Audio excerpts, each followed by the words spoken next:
What is going down, Machinima? My name is TetraNinja, and what I got for you guys today is a headquarters game on the map Launch. But that is pretty much all I'm going to talk about the gameplay, and the reason why is because I actually have a topic to talk to you guys about today with my overall concerns about video games. But this is not your typical I hate Black Ops or I hate Call of Duty video. It's actually on a larger scale. I'm going to be talking about the video games industry at the macro level.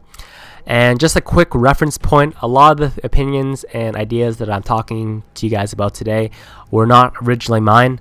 I consider myself a hardcore video gamer. I follow the industry fairly closely and like to stay up to date with all the news. And if you open my web browser, you'll notice that like half the tabs are just bookmarks of video game sites. So yeah, I like to stay pretty in-depth in all the video game news and stuff, so I've just kind of formulated my ideas from what I have been observing as of right now in the industry. But anyways, what I'm here to talk to you guys about today is the direction in which video games are going, or rather the lack of the new direction that video games are going. And it's just a common knowledge that video games are becoming more and more expensive to make. They're soon approaching the cost of actually making a movie, a full-length movie. And what that means is that publishers are no longer relying on new IPs or new intellectual properties. What they're really relying upon is iterations. So iterations meaning the next Call of Duty game, the next Halo game, the next Uncharted game, etc., etc. So instead of relying on new ideas and new game mechanics and new game engines, they're just rehashing old ones. And that may be great. I'm not saying that the games that I previously listed were bad games. Obviously, Call of Duty Black Ops is a good game. I loved Assassin's Creed Brotherhood, and I liked Uncharted 2. But it's saying that instead of developing new ideas, we're really far too reliant or becoming far too reliant on old ones.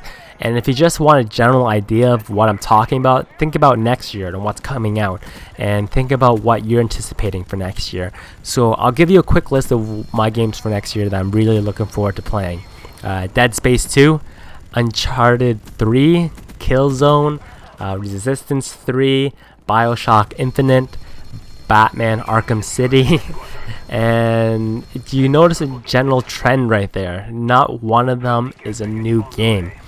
And I think the only really new game that I'm kind of excited for playing is LA Noire by Rockstar, the creators of Gran Turismo and Red Dead Redemption, just because I like the whole detective aspect of video games, such as in Heavy Rain. I absolutely loved Heavy Rain, which is a good example of a game that stepped out of the box to bring us something new.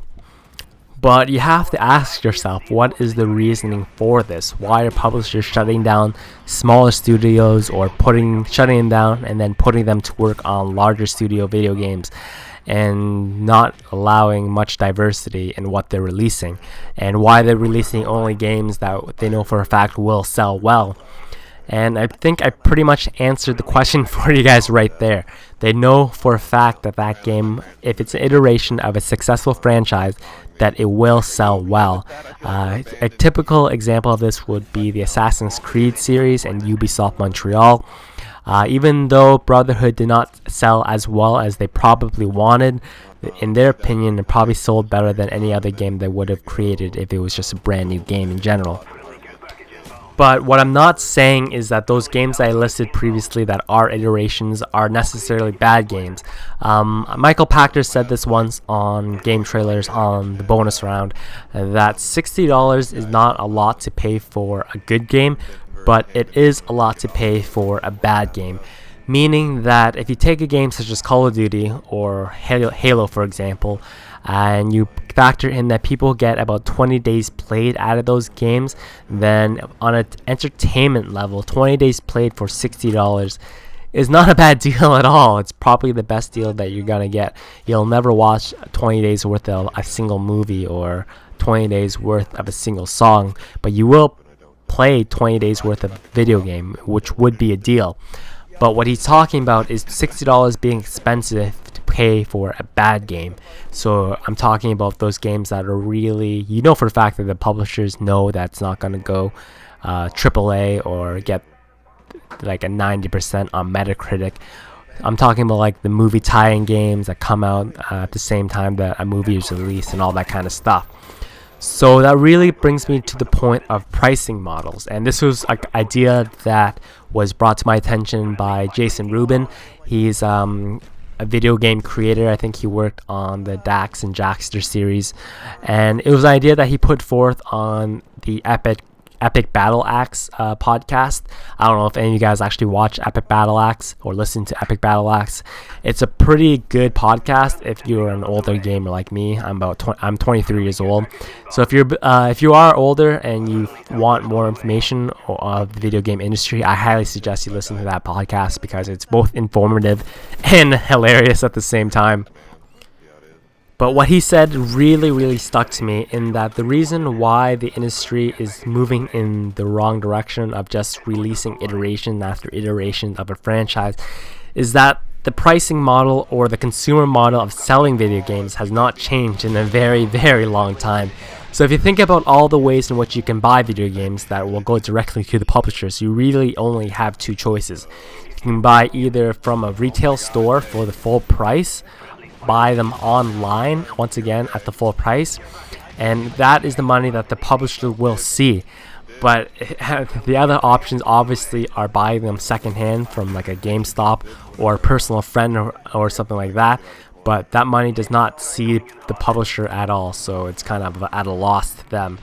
So just going back to Michael Pachter's theory that $60 would be a lot to pay for a bad game, how about we switch the model and we offer more opportunities or more options to the consumer? So if a publisher knows for a fact that the game is not at the same par as, say, a $60 AAA title, why not price it a little bit cheaper just to entice people to, or to give them the opportunity to try it out? And I think this is where the video game industry has really failed on, in that it has not changed to meet consumer needs. And if you put it in this way, in terms of cars, you would not pay the same amount for a Honda Civic than you would pay for, I don't know, let's say a Porsche. It really doesn't make sense at all. But what you have is the only way in which the video game industry has adapted to kind of prey on or benefit from the success of a franchise is that now we get limited edition video games that you pay a little bit extra for, that really only attract the hardcore fans of that series. Only the hardcore fans of that series will buy the collector's edition or the legendary edition of a video game just to say that they can have it.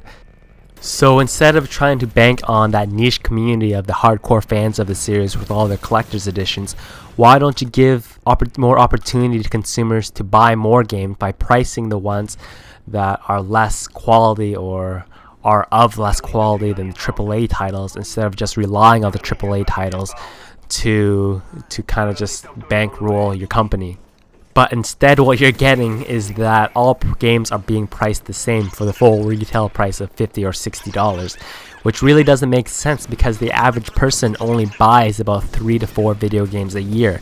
Obviously, because I consider myself a hardcore gamer, I do buy more than that.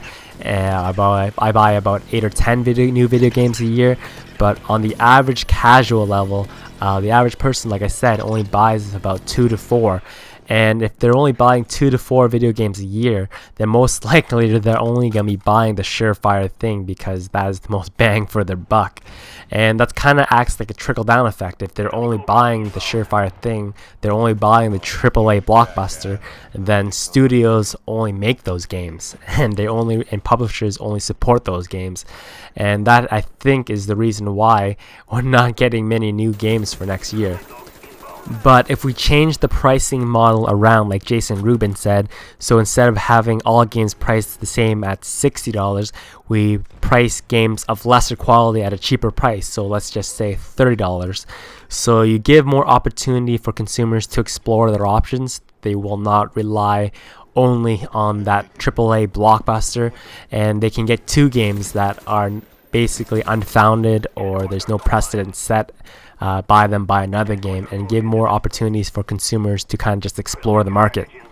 And if you give consumers more choice and you're giving them the opportunity to explore more options, then you give the developers more chances to make new games with new engines and new game mechanics and all that kind of stuff. That way we'll be given more options as consumers, and we won't be waiting for, I don't know, the next Call of Duty 10 before we are willing to open up our wallets and trying something new. And as you can, my overall concern is just that, as you can tell, I'm pretty passionate about video games, and I just do not want to see the industry become stagnant on old ideas, and I want to see some innovation and new variety to be coming out from developers and publishers to support the developers and their new ideas. But yeah, the gameplay is about to wrap up right here. I go on a little bit of a tear with this death machine, which is pretty rare because I usually just choke with the death machine. I don't do well with it at all. But yeah, those are just my overall thoughts about this community or the video game industry on a larger scale.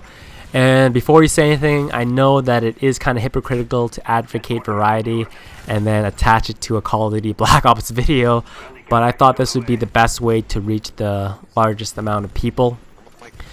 And yeah, let me know what you guys think, because I'm really interested in hearing your opinions, because if you're watching this video, then you're probably a hardcore video gamer like myself, and I'm really interested in what you guys think of the industry and the direction or lack of direction, in my opinion, of new IPs and that stuff coming up in the near future.